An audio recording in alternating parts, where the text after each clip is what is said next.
first of all, be prepared to have whatever your pathway is disrupted before you ask this next question of yourself. How do I want the world to be different because I was here? So when you begin with an answer like that, then I start to ask people, okay, can I neatly or at least indirectly map how you spent the last however many years to your theory of how the world should be different because you're here? And a lot of times you can't. And when you can't, then I'm like, that's your tension. And so move to the tension. And moving to the tension can look a couple different ways. Chequan, how's it going today? Thank you so much for joining me. I want to start this off I was looking at your bio and you said you're proud to be a Texan. Yeah. So I was wondering, what are you most proud of about being a Texan? And I hope it's not the Cowboys. Well, I'm not going to front. I am a diehard Cowboys fan. It's not my greatest source of pride. But look, fan is fan, right? Like, I've been down since '88, so it is what it is. I'm going to stand 10 toes on that. I'm saying what I'm proud about Texas is I love our independent spirit. You know, obviously, when you grow up in Texas, you take Texas history, you learn about stories like the Alamo and San Jacinto and all these sorts of things. But I'll just tell you, as I've grown from like a boy in Texas to a man raising children in Texas now, I love to see that fiercely independent streak come out in them. But I also love the ways in which when you double click in communities in Texas, people really take care of each other. Like, we take seriously the idea of being somebody's neighbor, take seriously the idea of being in community. And folks don't see that are outside of here. So that's someone that lives here and experiences that in Dallas. That's my favorite thing about being a Texan. Yeah, I can relate to that. I'm from Tennessee, and I think that goes along with the whole Southern hospitality. The only thing I said about the Cowboys was because I'm an Eagles fan. And okay, so you got your own problems right now. I do. And the funny thing is, people were like, how'd you become a Philly fan? I'm Philly in all sports. And Nashville originally didn't have any pro teams. Right. So I just adopted the city of Philadelphia as my sports team, and some of my athletes came from there. So another thing is that we're recording this at pretty much the start of Q4. And I'm always curious about, as we go through this year, things we learn. So we're 3/4 of the way through the year, and I'm curious, what are maybe one or two big revelations that you've had this year? And this could be any area of life. Yeah. It's good. So, I mean, for me, obviously, I switched jobs this year. So switching jobs and switching industries has been a big revelation for me. And one thing that's really struck me, so like when I was at Pizza Hut, when I was chief operating officer, very quickly I realized that, like, all the esoteric nonsense aside, you drill it down and it's a moment of truth between a person and the pizza on the make table. Like, that's the essence of the business, and how repeatedly can you be consistent in delivering that to customers. And in this context, it's been a revelation to experience that's very similar. Like, we talk about the member experience here at Crunch, and I have this mantra where I say every check-in is a moment of truth.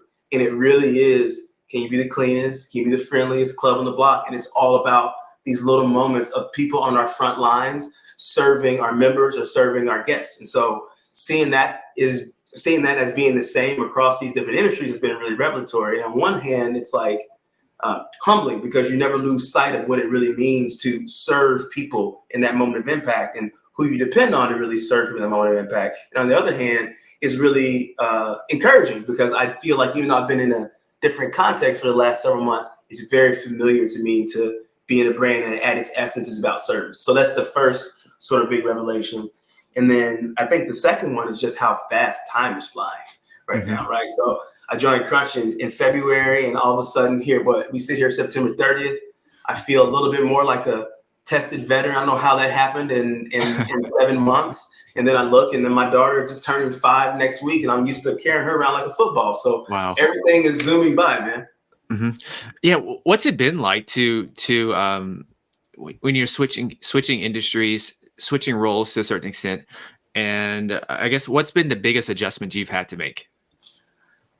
The biggest adjustment, I'll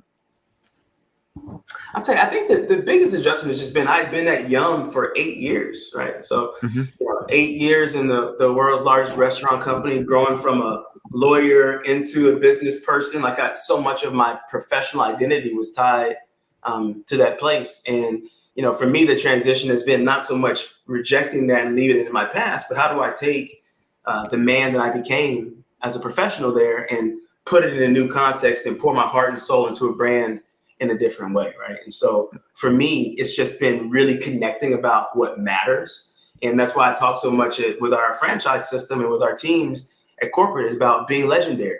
Delivering a legendary experience to every member, a legendary experience to every team member, a legendary experience to every franchisee. And so having that as my sort of cultural and professional and personal North Star in this moment has made that transition feel a lot more like home and become really excited, to be honest with you. I'm curious, and I saw that as I was doing a little research to be legendary. I saw it everywhere. What's the origin of that, and what does being legendary mean to you? Yeah, so being legendary, there's a definition that I share with our system is this. It's doing the very best you can with the resources you have available to you right now to deliver life-changing results. That's what legends do. So like the very best you can, if you're just hearing me for a second, obviously, if you double click on that, we all know when we're going hard, kind of hard, or we're giving it all that we got, right? So the first piece of the legendary formula or recipe, if you will, is to do the very best that you can. And that's ultimately an analysis between you and the man or the woman in the mirror. Like, I know if I'm all the way on the gas pedal or if I'm chilling, right? So that's the first piece. The second one is with the resources that you have available to you. And this one's important, Julian, because all of us wish that we had more something, more staff, more time, more resources to throw at all of our problems. But the legendary calling is different. It's doing the very best you can with what's in your hand at this moment, right? And the reason why the right now piece is so critical is that tomorrow's too late, especially in our context. Like at Crunch, I fundamentally believe the world should be different because Crunch opens its doors. So we can't wait until tomorrow to deliver legendary experience to our members. That actually is demanded of us today. And then that life-changing results piece is what brings it home, right? So there's good, there's great, there's excellent, but legendary is like the results are the lives change. I've been at Crunch, 7 months. I've already dropped like 18 pounds just by working with my trainer and changing my life. So it's like a very small scale example of what it is that we're doing, but the transformative potential that we have for people and for communities is really real. So that's why I challenge us to be legendary, to put all those things together in that moment and make sure that we live that moment after moment after moment, club after club, community after community. And so this philosophy and this kind of mindset, was this instilled to you throughout the, as a little boy, as a teenager growing up? I think so. Go, sorry, yeah. Or I was going to say, did you have to kind of like forge a new type of mindset, or was it just instilled in you? Yeah, I mean, I'll take a moment here to shout out my parents and my grandparents. So, I grew up in Texas, but where I really come from is the Mississippi mud. So my mom and my dad grew up from very humble beginnings in Mississippi, out in the country. And I connect everything that I am, everything that I stand for to their sacrifices, then also the sacrifices of my grandparents. One of my grandfathers was a sharecropper who had to leave school in the 3rd grade to take care of his family. My other grandfather was in the 101st Airborne. Even though he had a fear of heights, he was willing to jump out of planes for this country to stand up for us and for the things that he believed in. So, from my perspective, that piece is in my DNA, and I'm chasing the ghosts. Most of them are still with us, but I'm chasing the ghosts of what it means to honor their legacy, right? Now, what I would say about my parents is I didn't have this legendary language, right? But my dad, who was a grizzled Navy vet, and my mom, who one of the most sacrificial, loving people I've ever been around, they certainly created an environment for me where all I had to do was focus on being the very best I could be in a given moment. And the way that I wanted to show my gratitude to my parents was to actually go and extend and live in the opportunities that they provided me. So what that found in me was a desire to do the best I could with everything that they had given me right in that immediate moment to try to change my life and change the lives of people around me. So that's kind of the story. I didn't have the packaging growing up, if that makes sense. Yeah, but I actually see now the clues kind of add up now of why public service and just being of service is so important to you after hearing that. Because once again, when I was just reading through you and seeing a lot of stuff you did, a lot of it revolved around service and just and being of value to people. And now that makes perfect sense to kind of see that trail of ultimately that influence you had. And so so you went to Howard, and then I'm curious, what made you attracted to law school? Yeah, I hope you come back and ask me about Howard too. But here's the law school answer. It's funny. At a certain point, people are like, oh, when you're a kid, they're like, you argue really well, you have a lot to say, or your elocution is on point. You should go to law school.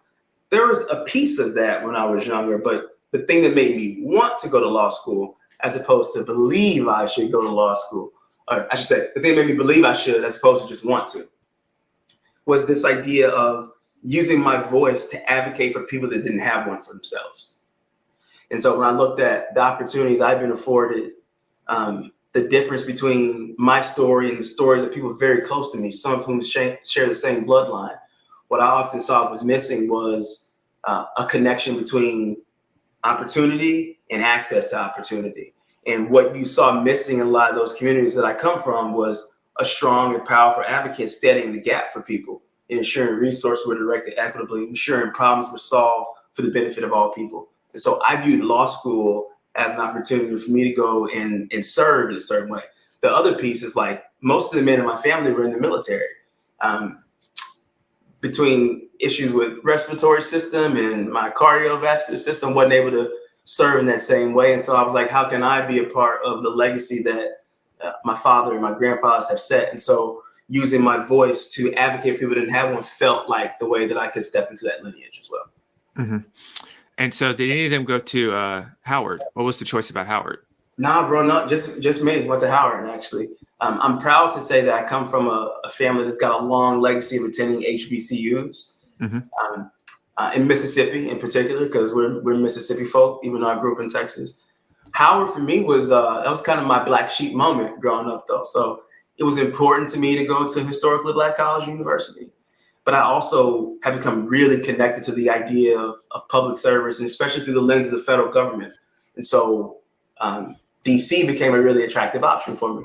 So when you have the intersection of wanting to go to an HBCU, wanting to go to school in DC, and then being blessed to have a full scholarship, which would alleviate the financial burden for my parents, the rest was, that was in the books. At that point, it's like, how do I get a flight? Who's going to be my roommate? Let's go do it.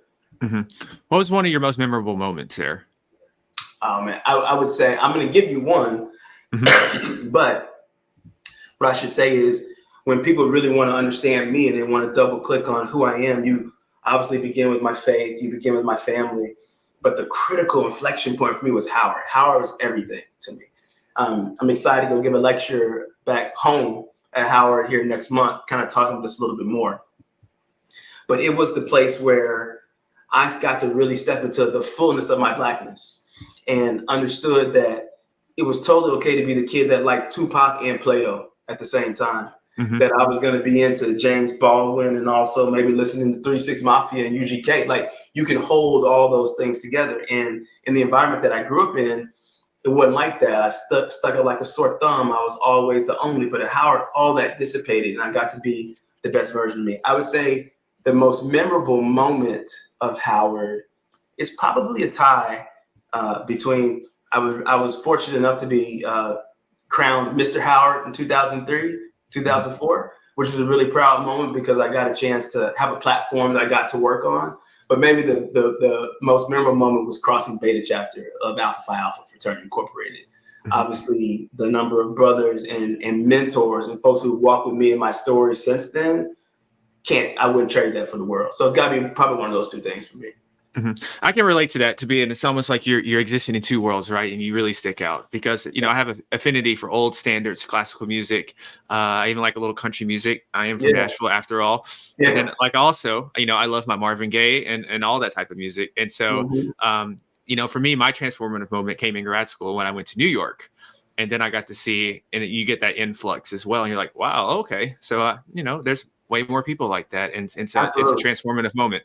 And so I definitely can relate to that. So you go from a business litigator, right, to Pizza Hut. Is that the move? That's right. Yeah. And what was the impetus, the inspiration to do that? Yeah. So just a quick backstory. So between Howard and Harvard Law, I worked for 4 years at this company called McMaster Car Supply Company. So I was fortunate because even though they primarily hired MBAs and people that had burned out on banks or consulting, they also hired into their management team a track of kids that were liberal arts majors from undergrad who didn't know anything about business or were willing to come in and question everything and problem solve. I was one of those kids. And so I took that job just to have an experience between undergrad and thinking I was going to immediately go to law school, and it blossomed into a career for me. So by the time I get back to Baker Botts and start practicing as a litigator, I'm learning, I'm growing, I'm thriving. But the business bug had bit me from those 4 years I spent between Howard and Harvard at McMaster Carr. So I left the law firm in search of a way to not be and this is no disrespect to law firm lawyers, right? But in my lived experience, I wanted to go from being kind of a junior lawyer in a corner to a critical business decision maker, a stakeholder right in the heart of the action. I want the ball when the clock is running down, and I want to take the shot. And so when I left and went and did that and went to Pizza Hut, it was still a legal job, but Pizza Hut is a franchisor. So when I left being a business litigator and switched my practice and became a franchise lawyer at Pizza Hut, all of a sudden I was a lawyer right at the heart of the business. And that's when absolutely everything changed in my professional career from there. Mm-hmm. So Chief Equity Officer, you were the first one there at Pizza Hut. That's right. And how did that position even come to be formed? Yeah. I mean, if you look at, I say it's the intersection of opportunity and intent, right? Mm-hmm. So what was the intent? Yum had been, in my experience, Yum had been a place that believed in all people and believed in opening doors and increasing access to opportunity for people of all walks of life. So that was in the Yum DNA. And then the opportunistic piece of this was in 2020. At the time I was running Pizza Hut Express, which is our non-traditional business. The world is falling apart. We see, many of us knew what had been going on a long time with, we saw the deaths of Ahmaud Arbery and Breonna Taylor, and, the names continue to go on, right? And what you saw at Yum, like you saw in a lot of moments, a lot of businesses in that moment in culture said, hey, we want to institutionalize our response to create a more equitable world for our customers and for the people that work at our company. And if you get it right, for the communities that we operate in as well. So when those two things came together, they put that in front of me, and I was excited to take it for two reasons. One, it was made clear to me that I could do it my way, that I could do it with the intent to operate at the heart of the business and ensure that our culture reflected appropriately to intersect with that. And then the other piece of it was that it was viewed as a critical part of my growth path, right? So as a Black man at the world's largest restaurant company, you don't want to take a job, you don't want to take a diversity job and get off your path, right? Mm-hmm. And I give Yum a ton of credit because they're like, this isn't off the path, this is a part of your path. And so when those two things came together that way, I decided to take the challenge in conjunction with our team at Yum, with our franchisees and our frontline teams, and try to affect some change in that role. So I was the first one to have that job. It was hard because that's hard work to do. But it was another one of those moments in my career where I was like, man, I'm better and different because I took this challenge. Mm-hmm. Absolutely. And then that leads you presently to what you're doing now as president of Crunch Fitness. And what was it that attracted you to Crunch? Yeah. So when I left that chief equity officer role, I became the chief operating officer at Pizza Hut. And so was really leading our operations for a large system, probably 7,000 restaurants between our traditional and non-traditional business. And I wasn't looking at the time because I was very happy with what I was doing. I'd been given tons of opportunity to grow, had great leadership at Yum. But when I got the call about Crunch, initially I was like, wait, is that the thing with the fist, the one that I got on right now? I was like, I think I recognize that. And then I got on the phone with Jim Rowley, who's our global CEO. And he and I got to talk about a vision for this role and a vision for Crunch and the ambition for what Crunch can mean in this world, not just in the US, in this world. And I started to get really excited about connecting something about which I'm personally passionate with my professional expertise in franchising, with a platform that was ready to go and grow and accelerate, and a partner in Jim who I knew I wanted to work with. So I was not expecting it. I didn't seek it, but it crescendoed so quickly because it was such the right fit. Mm-hmm. What is it that you enjoy about franchising and being involved in that? I love that you asked me that because a lot of people don't ask me that. Let me first say, franchising is not for the faint of heart. Yeah, right? That's what I'm thinking. Yeah, it's like the beautiful thing is you get to grow with other people's capital, but you have to grow with other people's capital. And there are two sides to that. But what excites me about franchising is it's this idea that when you really get something right, you've developed a brand that you can deliver to a partner, and they can go and replicate it in their community. And they can, by definition, go further, faster in concert with you than either of you could go together. I think it's like a very powerful meditation on the way that human communities get a chance to work. And so I take very seriously being a fair, accountable, firm, but future-looking franchisor, because it lifts opportunity for so many people. The next thing I would say is, sometimes your franchisees are large PE-backed groups. Sometimes your franchisees are, I got one franchisee whose parents helped him get into one club, right? It runs the full gamut.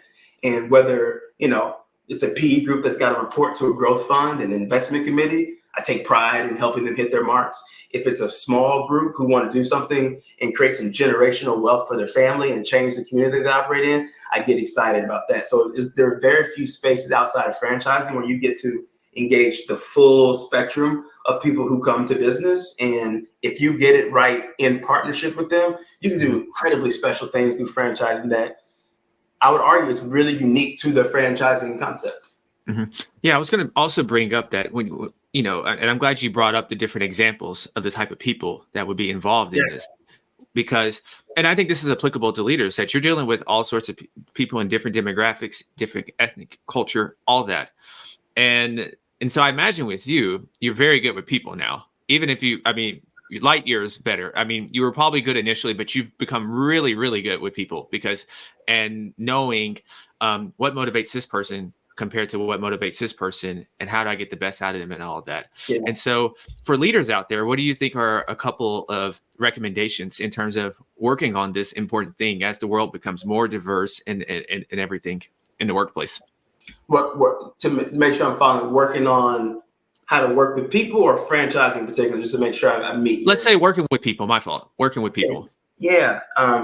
Look, I have 3 guiding principles that have served me well in franchising, and I would say to be totally transparent, I have articulated them more in my franchising experience. It's made me a better husband, father, neighbor, son, community member. It's authenticity, intentionality, and humility. Like, those have been my 3 things. So what's the authenticity piece? There became a point in my career where I just stopped faking it, right? Where I stopped trying to show up in keeping with some archetype that I felt had been dictated to me or for me, and showed up as who I was. And what I found that was powerful about that was not just the permission it gave to people of color at my past place, but the permission it gave to people who I perceive to live within the margins of power, because this idea is everybody wants to be the best version of themselves, but that hinges on the capacity to be yourself. So I've always prided myself on leading with that and showing up with that and leading through that as a leader with formal power, because I think it offers people a chance to be transformative. So that's the first piece. Intentionality is the next piece. I just got off of a call with some really critical franchise partners, and we weren't seeing something exactly the same way, but I said to them what I take great pride in saying to all my partners is, look, I hear you, I see you, and I'm for you. I want to find a way through this. And what I owe you is my transparent point of view in the event we see things a little bit differently. We can work it together, but my intentionality is high towards you and the things that are right for you and right for the business that we share. You can translate that home. You can translate that to your next door neighbor. You translate it to your faith community or wherever your tradition is. It's been another transformative principle to guide for me. And then the last piece is humility.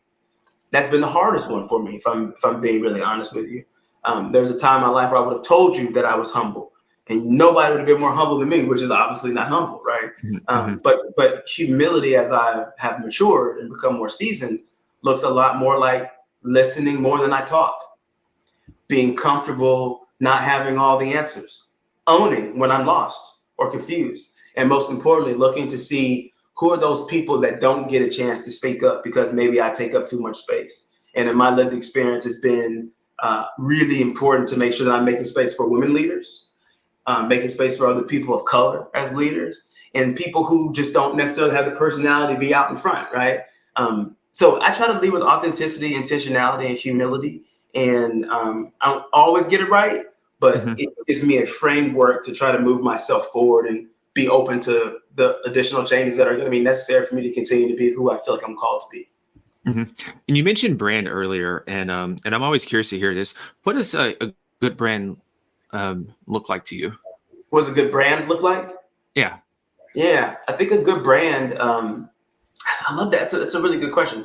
I would say it's a good brand resonates because of what it stands for and what it offers. Hmm. So maybe let me unpack that. Like,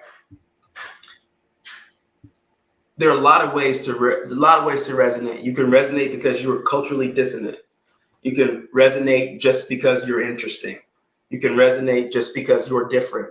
But when you resonate based upon like your value proposition and what you stand for and what you have to offer, like I'm trying to bring those things together. So like the best way I can talk about it is talk about it in Crunch, right? So at Crunch, we talk a ton about positivity, inclusivity, fun, making serious fitness fun, right? What those things crescendo to for us is what I believe we're doing is we're reimagining the relationship between price and value. So we obviously play in the high value, low price space. The reason why I think our brand is good is because we resonate at the top line. We offer an accessible on ramp to a fantastic member experience for people at a price that's very accessible today. But then the way that we do it and what we offer it when it comes in is highly dignifying of the dollar that you spend. Is highly inclusive of the people who you might not be in community with in other spaces, but you become and be on the same equal footing in Crunch. So yeah, it's like you resonate because of your value proposition and what it is that you offer, and those two things connecting together. Hmm.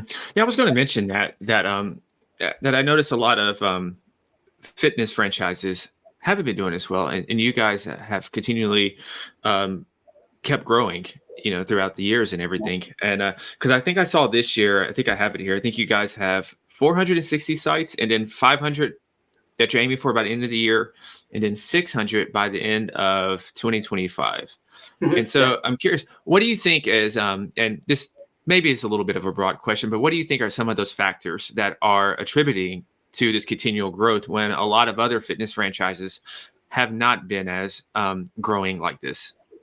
Yeah, I think every other brand has their own story, and Hmm. I won't purport to speak for them, but I can tell you the Crunch story as I understand it, and it really is. I'm not trying to give you my talking points, but I took a step back and I studied and I thought about why I wanted to come here, and then when I came here, I was like, what is it that's true, and how do I distill it down to its essence so I can share this vision of how we go forward with our franchisees, and it really is this idea of we deliver legendary experiences to those three stakeholder groups: team members, members, and franchisees. Let me tell you why I think it's critically important. So, what you'll also see in our numbers is we're rapidly approaching 3 million members worldwide. Hmm.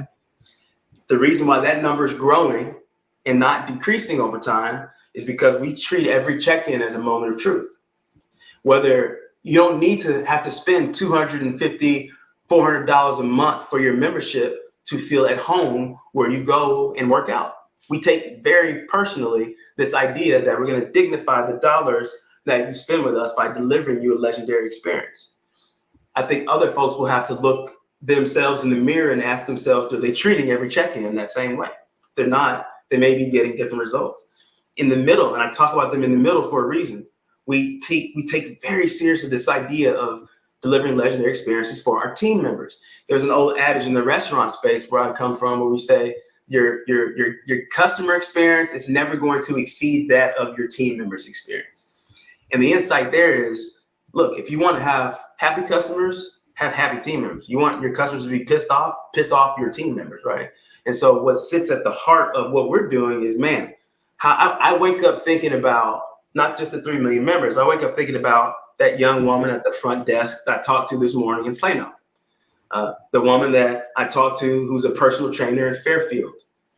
My team, in the clubs that we still own that are out there selling memberships at great value to people in New York day after day, right? Their experience has to be central to who we are and how we are. And when we get that right, it gives us the permission to deliver the member experience that I talked about. And then that crescendos to the franchisees.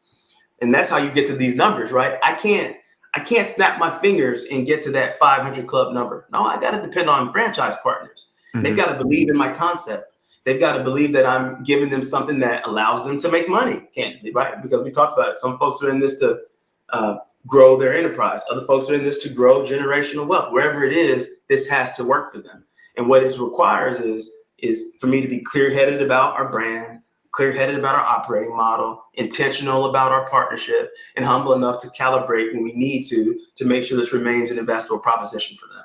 And so when you get it right for all these three folks, that's why you see us keep going up and to the right, because we're honoring all of our stakeholders in these deep moments. And it affects how I think, affects how I sleep, it affects what I talk about in meetings with our team.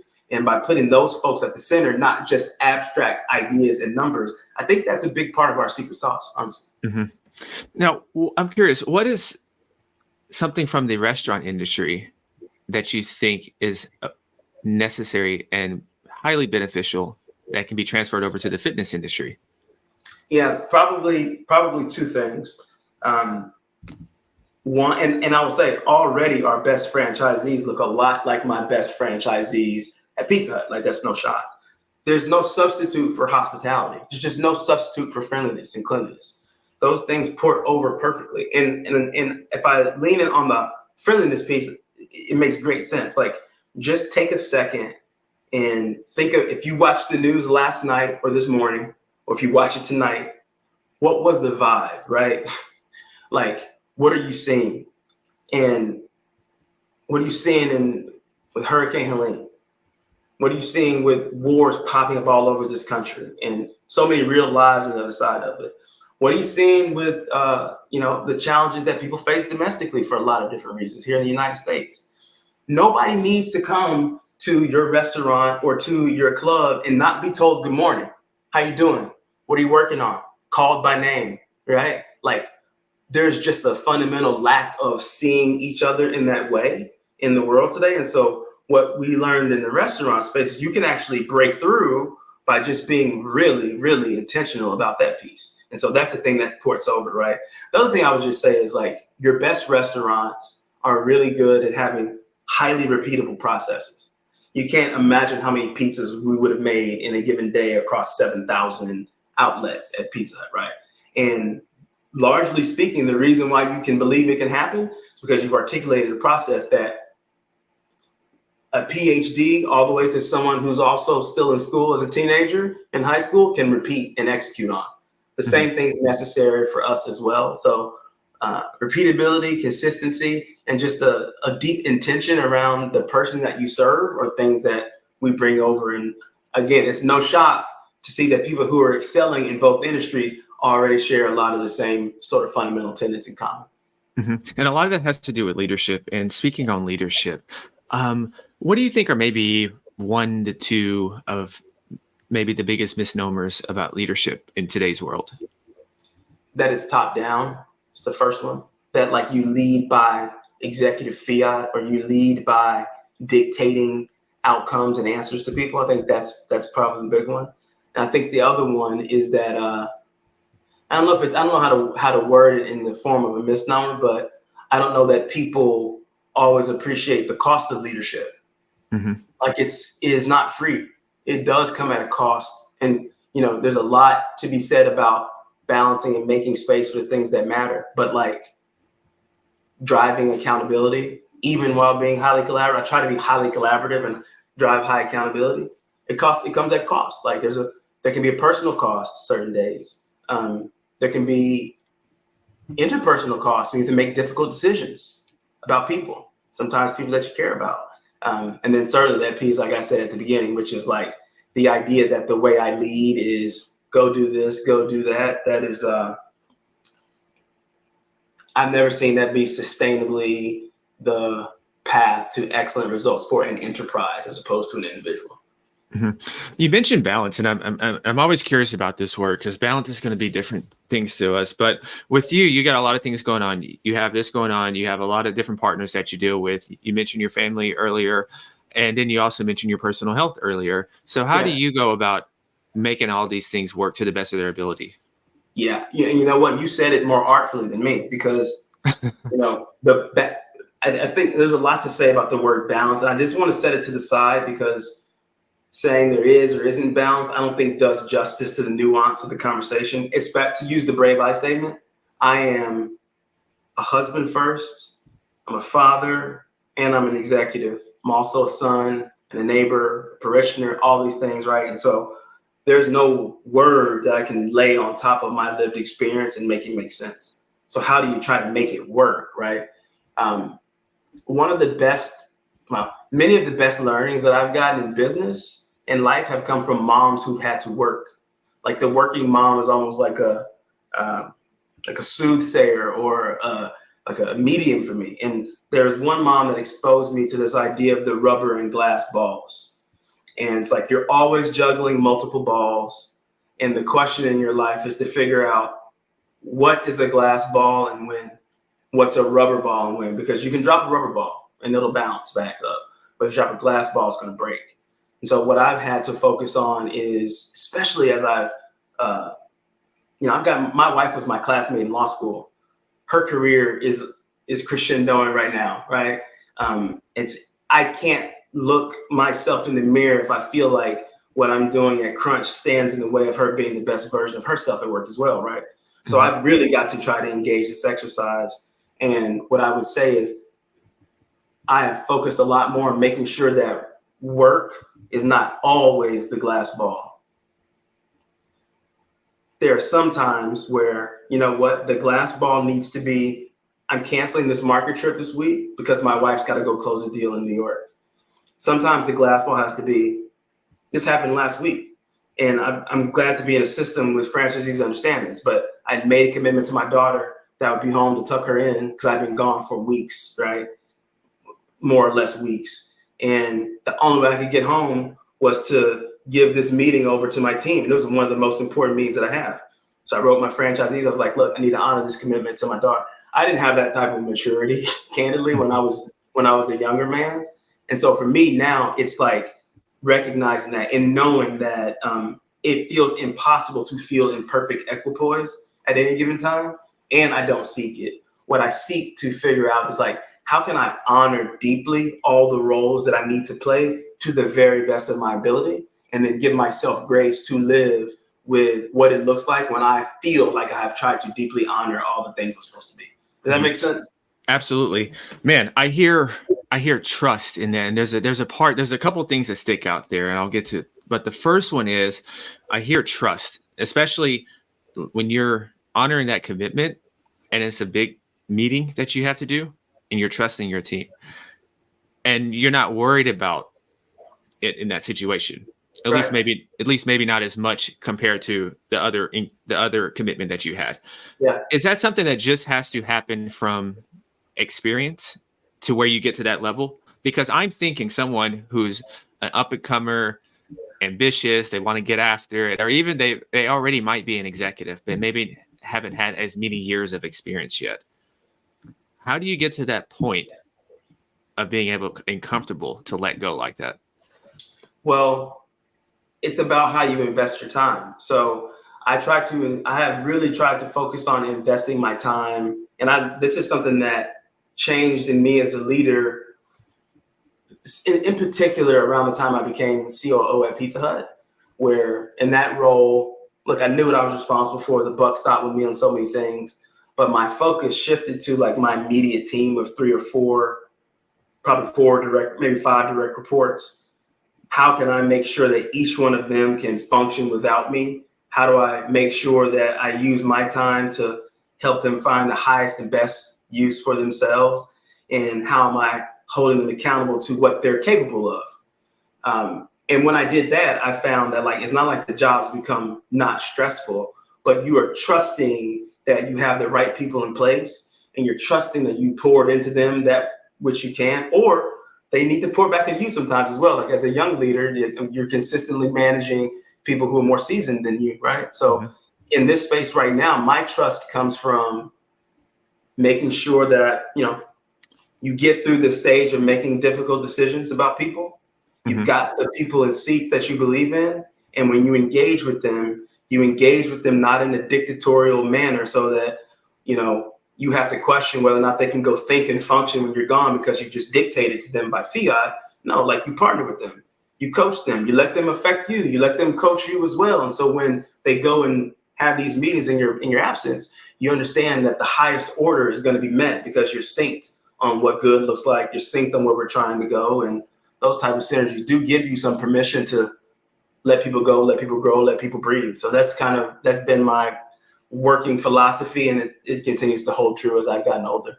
Mm-hmm. And the second part of that, you mentioned you and your wife meeting all the way back in school. Yeah. And so throughout the course of time, that's years. And throughout those years, you are going to grow, you're going to evolve. And a lot of times when people meet younger, they grow apart. So I'm curious, what has been some of your secrets, if you want to call it that, to continue to grow on this journey together and keep the bond together? Sure. No, thank you for asking that. I was, one of my younger frat brothers, I was telling him a very similar story about what to be looking for. So I would say, part of what makes it work for Whitney and me is, and she has led with this. I give her credit for this. I'm not going to sit up and cap like this was all me. A deep recognition that grace should be freely given and received in this house. Mm-hmm. And that's been radically important. Like, it's something I can easily talk about. It is much harder to live, and I'm grateful for a partner that has shown that to me. She has moved to me with such a dispensation of grace in my career that it's shaped my heart differently towards her. So like I take pleasure in times I can make sacrifices that make it easier for her. But she moved towards me with a preemptive strike of grace in that way. So that's been a big piece. The other piece I would say is, again, using the brave I statement, part of the secret, if you will, has just been me confronting my own mess.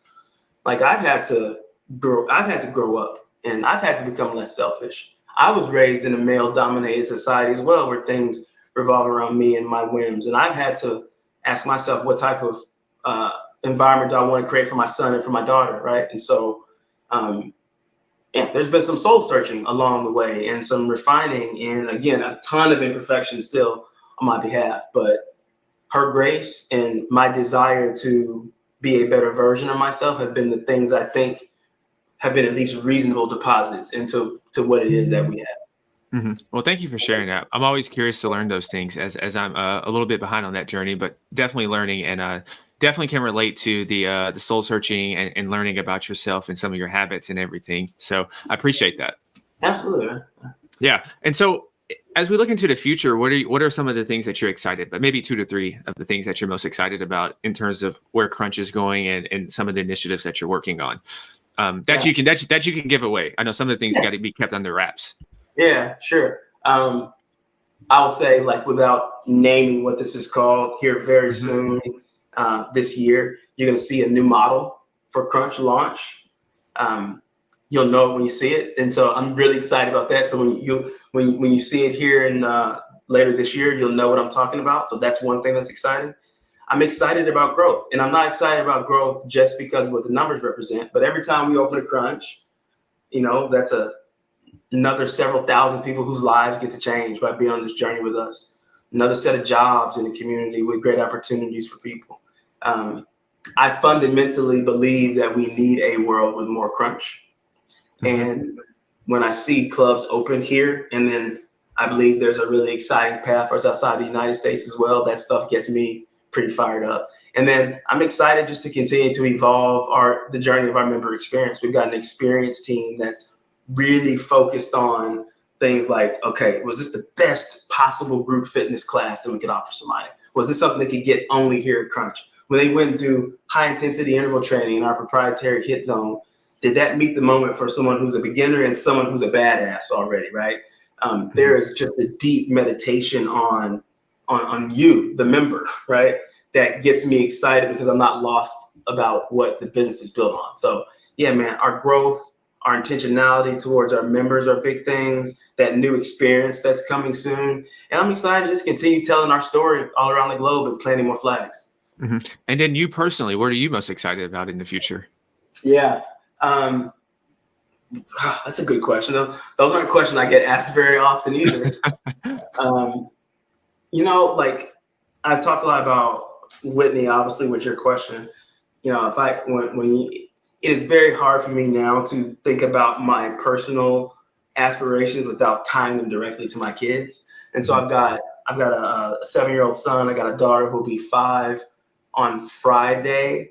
And man, just watching them grow, like they're in sports now, they've got home. My son's starting to have homework. Like my daughter loves to read. Like watching them become sort of talking, living, breathing versions of like what we dreamt about when we were in law school about having kids is exciting. So every day it's not easy, right? Because like, little kids can be taxing. I know parents know what I'm saying there, but the idea of being blessed to like guide them on the journey and having been given the chance to be their father, their dad, that's probably the thing that's got me most excited personally. Yeah.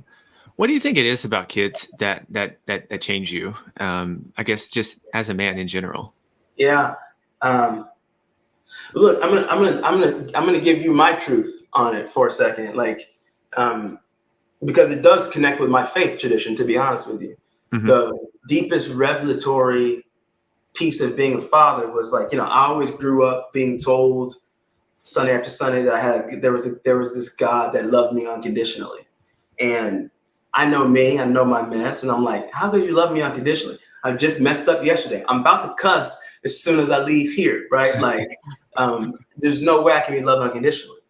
And then Carter came, and I saw him for the first time, and then it reframed my understanding of what type of love was possible for me because of how I knew unimpeachably that I loved this boy and then this girl when they came, and so it was really transformative for me because it helped me understand the human condition more deeply, my capacity for love more deeply. And it made me accept that I can be loved so completely because I knew without trying, it didn't matter what they did.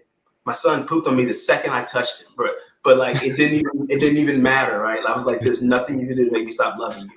And that has given me some permission to walk with a little more boldness in my day-to-day life, because if I can feel that way about him and her, maybe someone feels that way about me too. Yeah, that's really good. That's really powerful, and a lot of good lessons there. I really like that answer. What would you tell? I'm curious. What would you tell your younger self? Let's pick age 15. Yeah. Okay. So the truth of the matter was, if you go talk to anybody who knew me at 15, all I was talking about was I'm going to be the president of the United States in 2024. Period. It was the only goal I wrote on my door as a teenager that has not been checked off yet. Everything else I checked off because I was just like, that's what I'm going to do. That's my avenue of change. Boom. And like to this day, somebody I grew up with just emailed me or just text messaged me, was like, heading into I just voted early from Thailand. I'm going to write your name in again this year. I was like, don't write my name in, do something smart. But I would say to my 15-year-old self, leave space in your imagination for a different theory of your desire for impact. So you couldn't have convinced me that I would be president of a fitness company back then, right? Like, shoot, you couldn't have convinced me that a year ago, probably. But man, I'm doing exactly what I feel called to do right now. And I have an opportunity to impact the real lives on the other side of this work, right? And if I had known that at 15, then I may have made some choices that were just more in keeping with that theory of impact, as opposed to if you want to be president, you must go to school here, then you must get this degree, you must have this internship, and then you must work on this campaign, you must do that. And I'm grateful to say I learned from all those processes, but I was so focused on the thing as opposed to how and what are you going to change the world that I may have missed some other opportunities along the way. That's interesting. Well, the good news is it's not too late to be president. You got time for that. I got my hands full as the president of Crunch right now. Well, the good thing is a lot of times presidents are either ex-military, but you have a military background, so that's going to help with your family and everything. And then secondly, they come from business, because that's another form of having a lot of leadership experience. Most presidents have one of those two things. So I think you're still lined up for it. Maybe we'll give you 20 more years, you want to say? We'll see. We'll see how it goes, man. All right. Like I said, the 15-year-old me, you have to stay open to theories of impact. But no, I'm dialed in on what we're doing in Crunch right now. Yeah, but you mentioned something there, and you can just feel the passion, and then like you're doing exactly what you want to do right now, and there's an ease to it. Not saying the job and the responsibilities are easy, but getting yourself up every morning, having the many calls, it's easy to do that. And so I'm sure you do a lot of mentoring. I'm sure a lot of people come to you and talk to you, ask you different things, and you pour into people. And a lot of times, one of the common things people are going to have is, man, I feel stuck, or I just feel lost. I'm not really getting a lot of passion and fulfillment out of what I'm doing. What are some things that you kind of recommend in that situation to kind of get them heading in the right direction, heading in a different direction? Yeah, I say to people, first of all, be prepared to have whatever your pathway is disrupted before you ask this next question of yourself. How do I want the world to be different because I was here? So when you begin with an answer like that, then I start to ask people, okay, can I neatly or at least indirectly map how you spent the last however many years to your theory of how the world should be different because you're here? And a lot of times you can't. And when you can't, then I'm like, that's your tension. And so move to the tension. And moving to the tension can look a couple different ways. It can look like honoring that, hey, I need what I'm doing right now because it plays a critical role in my life. And I never tell people to go up in their lives and be silly. That's not something they can afford to do.